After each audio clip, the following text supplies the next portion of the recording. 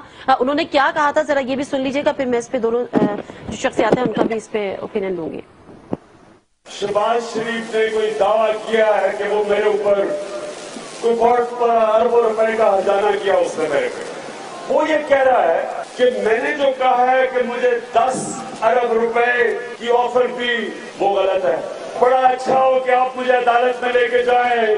پہلے تو عدالت میں جا کے اس کے لیے پروٹیکشن لوں گا، پھر اس کا نام بھی بتاؤں گا. لیکن شہباز شریف اور نواز شریف ابھی آپ سے کم ہوئے، بہتر ہے عدالت میں نہ جانا.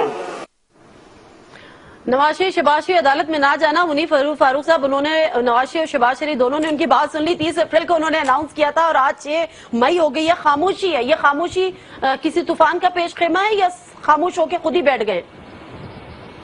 کیا لگتا ہے؟ دیکھیے بات یہ جو اس حوالے سے یہ 10 ارب روپے والی بات تھی، اب اللہ عالم بصواب، میں اب میرے پاس کوئی غیب کا علم تو ہے نہیں، لیکن میں نہیں سمجھتا کہ کوئی اتنا پاگل ہو سکتا ہے کہ وہ عمران خان صاحب کو 10 ارب روپے کی آفر کر دے. نہیں تو پھر عدالت میں سے جاننا یہ چاہ رہی ہوں کہ عدالت ابھی تک کیوں نہیں گئے؟ خاموشی ہے یا سوچ رہے ہیں کہ ابھی جانا ہے یا نہیں جانا ہے؟ کیونکہ عمران خان صاحب نے للکارا ہے. وہ بھی کوئی طریقہ ہوگا نا شاید. پہلے دیکھیے گزارش یہ ہے کہ شاید پہلے وہ ایک تو نوٹس سرو کیا جاتا ہے نا، ایک نوٹس سرو کریں گے، وہ 15 دن گزریں گے، اس کے بعد عدالت جائیں گے. لیکن عمران خان صاحب کے لیے اگر کوئی عدالت چلا بھی گیا تو کوئی یہ تو نہیں نا کہ پہلے ہائی کورٹ یا سپریم کورٹ میں چلے جائیں گے. زیادہ سے زیادہ کیا ہوگا، کسی لوور کورٹ میں جائیں گے. عمران خان صاحب کو اس کا کوئی جسے کہا جاتا ہے اس سے کوئی فرق نہیں پڑتا. عمران خان صاحب کے خلاف متعدد حق عزت کے دعوے ہوئے ہیں اور عمران خان صاحب بڑے کنوینئنٹلی نہ جاتے ہیں نہ جواب دیتے ہیں. نہیں وہ تو ٹھیک ہے، لیکن میرا خیال ہے اس وقت جانا بھی تو بہت ضروری ہے نا، کیونکہ یہ تو سچ ہے جھوٹ کا فیصلہ ہونا ہے.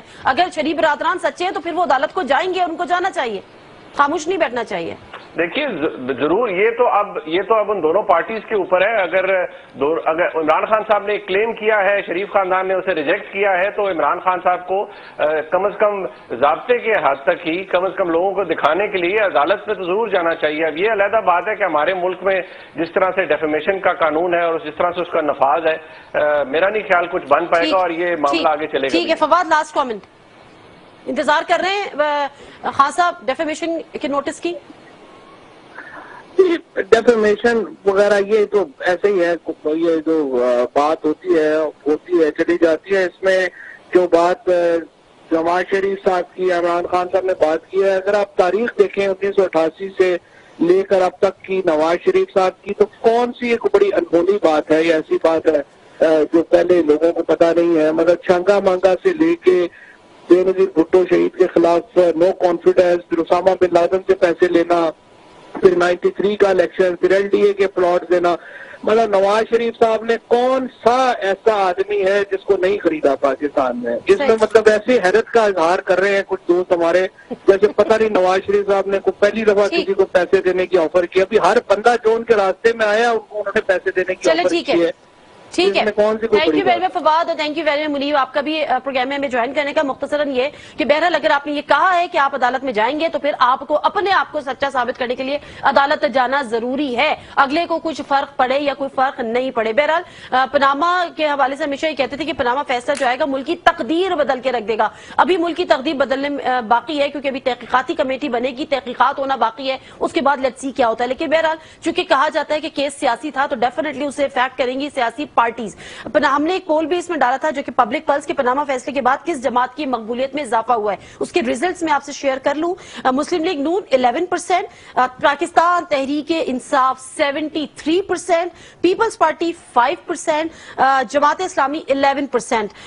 یہ اس میں تقریباً 3,500 کے قریب لوگوں نے اس میں ووٹ کیا ہے. سو فار اس کے ریزلٹس یہ آئے ہیں. میں مختصر سا بریک لوں گی، بریک سے واپس آؤں گی تو ذرا ٹویٹس کا معاملہ بھی ہے. لیکن ٹویٹس کا معاملہ صرف یہ نہیں ہے کہ مریم نواز شریف صاحبہ نے ٹویٹ کر دی اور جو جرمن جرنلسٹ ہے انہوں نے اس کا جواب دے دیا. معاملہ یہاں پر یہ ختم بھی نہیں ہونا چاہیے, کیونکہ بات یہ ہے کہ جب عمر چیمہ جیسے ایک جرنلسٹ پر, ایک لوائل جرنلسٹ پر جس کی ایک بڑی انٹیگریٹی, اس پہ جب یہ اس قسم کی سوالات اٹھائے گئے, اس کو صحافی برادری نے بڑا پرسنل بھی, حامد میر صاحب نے بھی مریم نواز سے اس کو کہا کہ جی آپ اس پوری صحافی برادری پہ حملہ ہے, آپ اس کو واپس لیں, اس کا اسٹیٹس کیا ہے وہ بھی جانیں گے. لیکن اس کے ساتھ ساتھ کراچی سینٹرل جیل میں ایک اور ایم کیو ایم کا جو ورکر تھا اس کی ہلاکت ہوئی, اس پر ایم کیو ایم نے بڑا شور بھی مچایا. معاملہ کیا ہے, یہ ہلاکتیں کیا ہو رہی ہیں, جیل کی صورتحال کیا ہے, اس پر بھی بات کریں گے. مختصر سا بریک, واپس آتے ہیں.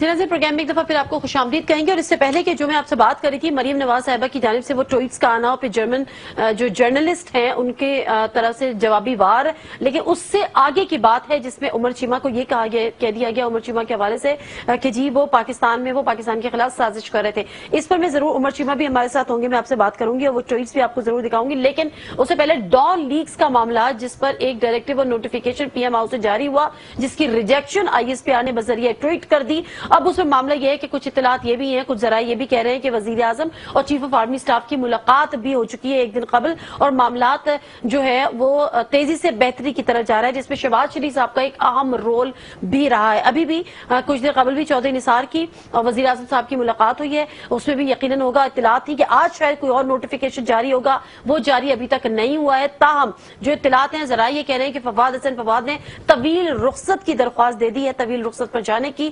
تو اس وقت جو فواد کا نام آ رہا تھا کہ ان کو بھی بچانے کی کوشش کی جا رہی ہے, اور انہی کے نام سے وہ نوٹیفیکیشن جاری کر دیا جس پر ایک ٹینشن بھی بنی اور صورتحال ٹینس بھی ہوئی. بہرحال معاملات بہتری کی طرف جا رہے ہیں, یہ خوش آئند ہے.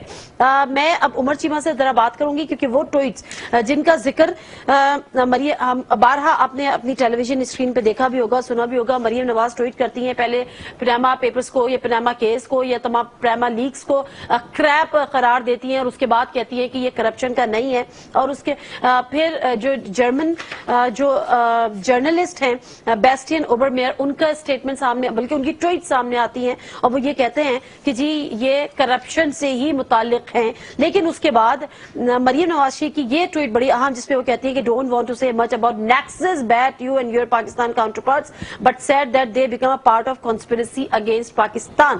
جس پہ جو جرمن جرنلسٹ کا ان کو جو بیسٹین کا جو ان کو جواب ملتا ہے, وہ جواب یہ ملتا ہے کہ Panama paper is not about only Pakistan and it's nothing about bringing down a government. لیکن بہرحال اس پہ معاملہ آگے کیا ہوا, میں ذرا بات کروں گی عمر چیمہ صاحب سے, ہمارے ساتھ اس وقت موجود بھی ہیں. السلام علیکم عمر چیمہ صاحب, مجھے یہ بتائیے گا کہ پی ایم ایل این جو پناما فیصلہ آیا اس پہ بٹھائی بات رہی تھی, یہ تمام چیزیں الگ ہیں.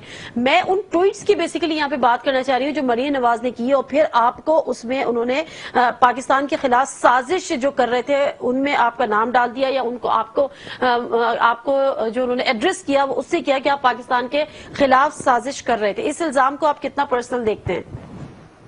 دیکھیں, پہلی بات تو میں نے ان کو جواب بڑا جامع قسم کا دیا تھا, بلکہ وہ سوال کی شکل میں دیا تھا. میں نے یہ سوال کیا تھا کہ مریم بی بی کو کہ اگر یہ چیزیں کریپ ہیں, یہ ردی ہے, تو اس میں جو انکشافات کیے گئے ہیں ان کی تصدیق یا تردید برٹش ورجن آئی لینڈ میں جو آپ کی کمپنیز کا ریکارڈ ہے اس سے ہو سکتی ہے. تو کیوں نہ آپ ایک اتھرائزیشن لیٹر لکھ دیں, آپ کہیں جی کہ ہم یعنی ایز اے کلائنٹ یا ایز مالک, یعنی کہ ان کمپنی کے مالک کے طور پہ ہم برٹش ورجن آئی لینڈ کو یہ ایک ریکویسٹ کرتے ہیں کہ ہمارا کوئی بھی ریکارڈ, بلکہ ان کمپنیز کا جب سے یہ بنی ہوئی ہیں 1993 سے, تب سے لے کے آج کے دن کا ریکارڈ یہ سارا ان انویسٹیگیشن ایجنسی کو فراہم کیا جائے بغیر کسی ہچکچاہٹ کے اور فوری طور پہ. تو آپ پھر دیکھ لیں کہ کیا یہ ردی کا ٹکڑا ہے یا کہ آپ اس میں غلط بیانی سے کام لے رہے ہیں. نہ تو آپ عدالت کو مطمئن کرنے میں کامیاب ہوتے ہیں, تو ٹویٹر پہ آپ جو اگر عدالت لگا لیتے ہیں تو اس سے تو آپ کا کوئی اتنا زیادہ فائدہ نہیں ہوگا, بلکہ اس دن بھی وہ ان کی ایک ایفرٹ جو کوشش ہے بڑی ناکام ثابت ہوئی ہے. باقی جو ملک کے خلاف سازشیں کرنے کا, یہ ضرور بات کروں گا کہ میں ان سے زیادہ حب الوطنی میرے اندر زیادہ ہے, اور میں نہ ان کی اس چیز پہ شک کرتا ہوں, اور وہ خود اس چیز کے وکٹم رہے ہیں. تو یہ اس طرح کے الزام بڑے گسے پیٹے قسم کے، اور ماضی میں یہ ان سے نہ کوئی فائدہ ہوا ہے اور نہ ہی اس طرح کے الزام لگانے سے آپ کی پاناما پیپر سے کوئی اس سلسلے میں عدالت کوئی اس طرح کے الزامات سے متاثر نہیں ہوگی. وہ عدالت اس چیز کو سن رہی ہے تو اس کا مطلب ہے کہ انہیں اس میں کوئی جان کیس میں نظر آ رہی ہے. اگر یہ صرف ردی ہوتی تو وہ انہوں نے قطری لیٹر جو ہیں ان کو تو ریجیکٹ کر دیا ہے، لیکن جو پاناما پیپرز میں جو انکشافات ہیں ان کو ابھی تک انہوں نے مسترد نہیں کیا. درست، یہ بات بالکل درست ہے. آپ نے صحیح کہا کہ اگر کسی کے پاکستانیت پر یا اس کی حب الوطنی پہ بڑا آسان ہے نا کسی کو غدار کہہ دینا، لیکن جب انہوں نے یہ بات کی اس کا ری ایکشن بھی آیا. کم از کم حامد میر صاحب نے اس کو پوری صحافی برادری کے خلاف ایک الزام تراشی قرار دیا، اور مریم نواز صاحبہ سے انہوں نے یہ کہا بھی کہ آپ اپنے الفاظ واپس لیں یا معذرت کریں. کوئی رد عمل آیا مریم صاحبہ کی طرف سے؟ ابھی تک تو ان کا کوئی نہیں آیا، اور ہماری جو تاریخ ہے وہ یہی بتاتی ہے کہ بس اتنا ان میں اتنا ظرف نہیں ہوتا. اس کے بعد پچھتاوا تو انہیں ڈیفینیٹلی ہوا ہوگا. ان کی جو پارٹی ہے ان کی طرف سے بھی کوئی ایسا کوئی واضح کوئی ٹھوس دفاع نظر نہیں آتا، اور جس سے یوں ہی گمان ہوتا ہے کہ وہ بھی ان کو لگتا ہے کہ یہ بڑی ایک ان نیسیسری قسم کی ان کالڈ فار یہ ایک کوئی اچھی انہوں نے حرکت نہیں کی. جواب تو ابھی تک انہوں نے نہیں دیا، نہ انہوں نے اس چیز کو وڈرا کیا ہے. کوائٹ پاسبل ہے کہ وہ مستقبل میں اس طرح کی حرکات سے اجتناب کریں. ٹھیک ہے، یہ بات تو ہو گئی حامد میر صاحب کی، لیکن جواب نہیں ہے، رد عمل نہیں ہے. لیکن اس کے ساتھ حامد میر صاحب ایک طرف بات کہہ رہے ہیں، لیکن آپ ہی کے ادارے سے منسلک ایک اور شخصیت ہے نجم سیٹھی صاحب. وہ کہہ رہے تھے کہ جی آج کل پتہ، آپ کی جب یہ بات ہوئی اس پروگرام میں تو وہ کہتے ہیں کہ جی آج کل پتہ ہی نہیں چلتا کہ کون صحافی ہے کون ایجنٹ ہے. تو اس قسم کے جو الفاظ ہیں یہ اس پر آپ کیا کہیں گے؟ مطلب نہیں، میں تو اس کے بعد یہ ان کی سٹیٹمنٹ پہلے تو مجھے یقین نہیں آ رہا تھا. مجھے کسی نے بتایا، میں کوئی پروگرام بھی نہیں ان کا اتنا کوئی زیادہ کوئی میں دیکھتا، تو مجھے کسی نے بتایا کہ انہوں نے یہ بات کی ہے. تو بعد میں نے خود اپنی آنکھوں سے ان کو اور اپنی کانوں سے یہ بات سنی، آنکھوں سے دیکھا اور کانوں سے سنی. تو اس کے بعد میں نے ٹویٹ بھی کیا تھا کہ یہ ایک آکورڈ مومنٹ ہے کہ جدھر نجم سیٹھی صاحب جیسے آدمی کو وہ اس چیز پر افسوس کا اظہار کر رہے ہیں کہ آج کل جو صحافی ہیں اور جو پاورفل جو طاقتور طبقوں کے جو ایجنٹ بن کر آپریٹ کرتے ہیں ان میں فرق ختم ہوتا جا رہا ہے. نجم صاحب جو ہیں، میں تو خیر ابھی تک جب سے میرا کیریئر شروع ہوا ہے میں تو صحافت سے باہر نہیں گیا. تو نجم صاحب جو ہیں وہ تو آتے جاتے رہتے ہیں. کبھی وہ پہلے بھی وہ وزیر بھی بنے، پھر وہ وزیر اعلیٰ بھی بنے، آج کل وہ پی سی بی کے چیئرمین بھی ہیں اور ساتھ ساتھ پروگرام بھی کرتے ہیں. پتہ نہیں وہ کس طریقے سے یہ چیزیں مینج بھی کرتے ہیں اور اپنی نیوٹریلٹی کس طرح مینٹین کرتے ہیں کہ آپ جس گورنمنٹ کے بینیفیشری ہوتے ہیں تو آپ کس طریقے سے ان کے خلاف کیا بات کریں گے. تو میرے خیال ہے ان کو تو یہ بات اخلاقی طور پر بھی زیب نہیں دیتی، اور وہ اس چیز کا خود جو ہے ایک زندہ مثال بھی ہیں. باقی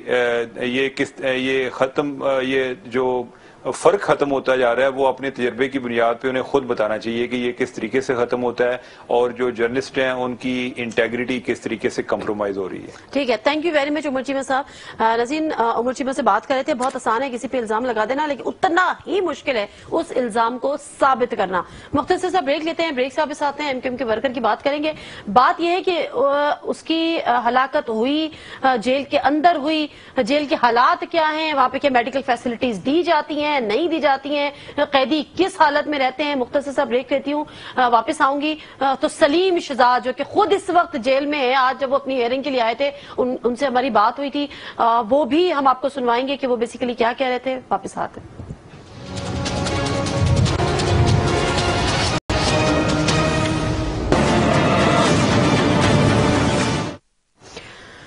ایک دفعہ پھر آپ کو پروگرام میں خوش آمدید کہتے ہیں، اور یہاں پر بات کریں گے سینٹرل جیل میں قید ایم کیو ایم کے کارکن محمد حسین. گزشتہ روز دل کا دورہ پڑنے سے وہ جاں بحق ہوئے. سوال یہاں پر یہ ہے کہ جیل کے اندر کیا بنیادی جو سہولت ہے، صحت کی بنیادی سہولیات وہ دی جاتی ہیں، جو ضرورت ہے میڈیکل فیسلٹی کی وہ ان کو پرووائڈ کی جاتی ہے نہیں کی جاتی ہے. یہ تمام چیزیں جو ہمیں جاننی ہیں، اور اس پر یقیناً بات یہ ہے کہ اگر پہلے ایسے جو کیسز ہیں ان پہ اگر اگر انصاف مل جاتا تو شاید یہ مزید اس قسم کے واقعات نہیں ہوتے. کوئی نہ کوئی تو ایسی جگہ ہوگی جہاں پہ واقعات کو ہمیں روکنا تھامنا ہوگا. یہاں پر ضرور میں ذکر کروں گی 3 مئی 2016 کو فاروق ستار صاحب کے اپنے کوارڈینیٹر آفتاب احمد، جن کو اسی طرح سے ان کی جیل میں ان کی ہلاکت ہوئی، وہ جاں بحق ہوئے، جس پہ بات یہ بھی ہوئی کہ جی ان پہ تشدد بہت زیادہ کیا گیا. پہلے اس کو چھپانے کی کوشش کی گئی، میڈیا پہ آ گیا، تصاویر ان کی سامنے آ گئی، اس پر یہ کہا گیا کہ جی کمیٹی بنے گی، پھر کہا گیا کہ سسپینڈ بھی کر دیا ہے. اس وقت کے چیف آف آرمی سٹاف نے بھی کہا کہ ہم ان کو انصاف دلائیں گے، لیکن ایسا کچھ بھی نہیں ہوا. ڈاکٹر فاروق ستار صاحب سے ہم نے لاسٹ جب اس پر بات کی تھی، ان سے بھی ہم نے یہ سوال اٹھایا تھا. سنیے ذرا وہ کیا کہہ رہے تھے. آپ کے کوارڈینیٹر تھے آفتاب، جن کی حراست میں جن کی ڈیتھ ہوئی تھی، اور اس کے کیس کا کیا ہوا ڈاکٹر صاحب، آپ کو کچھ بتایا کیا؟ کچھ نہیں. اس وقت جو سندھ کے کور کمانڈر تھے جنرل نوید مختار صاحب، انہوں نے جنرل راحیل شریف صاحب کا میسج دیا تھا، مجھے یقین دہانی کرائی تھی اگلے ہی دن، اور پھر ایک انکوائری ہوئی تھی، اس کا کیا نتیجہ نکلا اس کے بعد ظاہر ہے کہ کوئی بات پبلک میں نہیں آئی، نہ ہم سے شیئر کی گئی. ایک ماورا عدالت قتل ہے جو کہ ایکسپوز ہو گیا، اس میں بھی انصاف کے تقاضے پورے نہیں ہوں گے، تو یہ بات بھی لوگوں میں ظاہر ہے کہ کوئی اچھا تاثر قائم نہیں کرے گی. کمیٹی بنی، کچھ نہیں بتایا گیا، انصاف کے تقاضے پورے نہیں ہوئے، ایک ماورا عین قتل کا جو سامنے آ گیا، باقی تو سامنے بھی نہیں آتے، میڈیا کی زینت بن گیا تھا، اس پر بھی اگر انصاف نہیں ملا تو تصور کیجئے کہ مزید ایسے کتنے کیسز ہوتے ہوں گے. بہرحال سندھ حکومت کی جانب سے کمیٹی بھی بنا دی گئی ہے. بیسیکلی سوال یہ ہے کہ اگر جیل ہے اور جیل میں کیا یہ اس کو جو بنیادی سہولیات ہیں وہ دینا ضروری ہے یا نہیں ہے، وہاں پہ اگر کوئی مریض ہے تو اس کو وہ فیسلٹیز ملتی ہیں یا نہیں ملتی ہیں.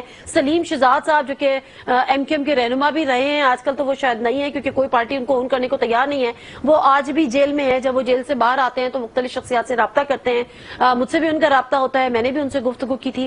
میں آپ کو سنواؤں گی کہ صبح سلیم شہزاد صاحب سے جب ہماری دوپہر میں بات ہوئی تھی وہ کیا کہہ رہے تھے. سلیم شہزاد صاحب، میں آپ سے جاننا یہ چاہوں گی کہ جو اس جیل کی سہولیات ہیں، آپ نے پچھلی دفعہ بھی بڑی شکایتیں کی تھی کہ وہاں پہ کوئی طبی سہولیات نہیں دی جاتی، ابھی کیا کچھ تبدیلی آئی ہے، حالات میں بہتری آئی ہے؟ جہاں تک سہولیات کی بات ہے فی الحال تو کوئی سہولیت نہیں ملی ہے.